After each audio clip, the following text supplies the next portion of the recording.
our school administrator, Brother Kevin Dixon, our teacher in charge, Mr. Bonifacio Arilog, our dedicated faculty members, our honored guest speaker, our beloved parents, and my fellow graduates. Today, we celebrate a meaningful milestone in our lives as students.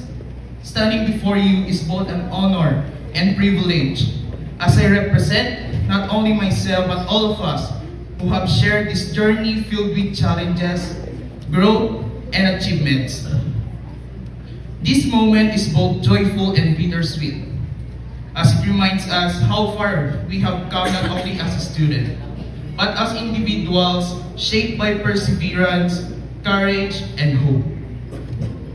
Our time in the ABM Strand has taught us more than accounting, business concepts, and financial management. Behind every lesson were sleepless nights, overwhelming tasks, and moments when we questioned ourselves. There were times when the numbers didn't add up, when the pressure felt too heavy, and when giving up seems easier. But we choose to continue. We choose to fight, to believe, and to support one another.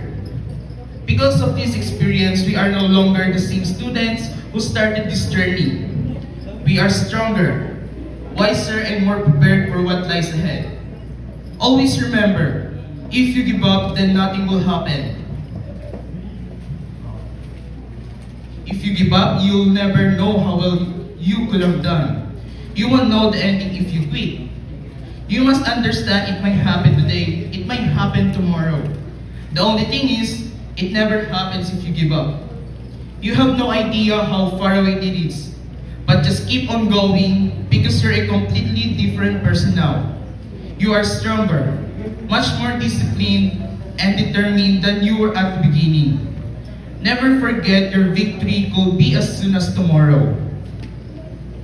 As we embrace the theme, Filipino graduates prepared to lead with competence and character, we are reminded that our success is not measured by knowledge alone, but by how we use it.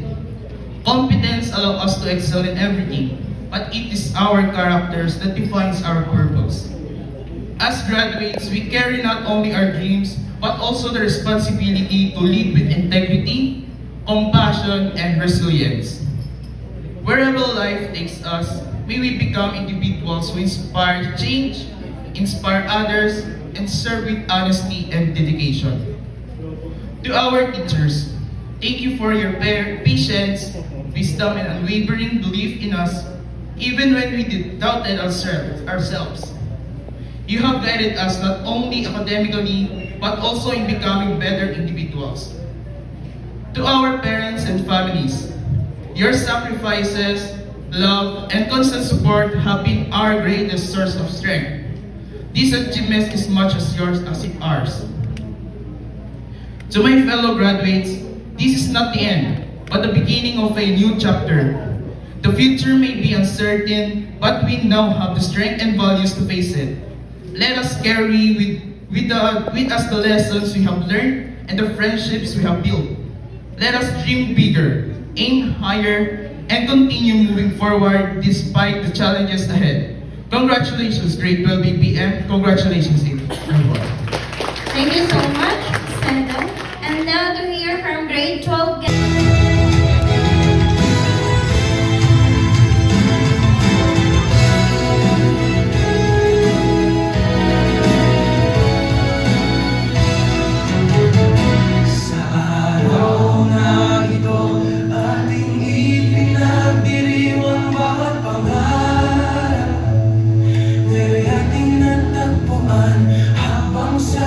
habang lakas ay ating nadama.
class of San Pablo Christian School.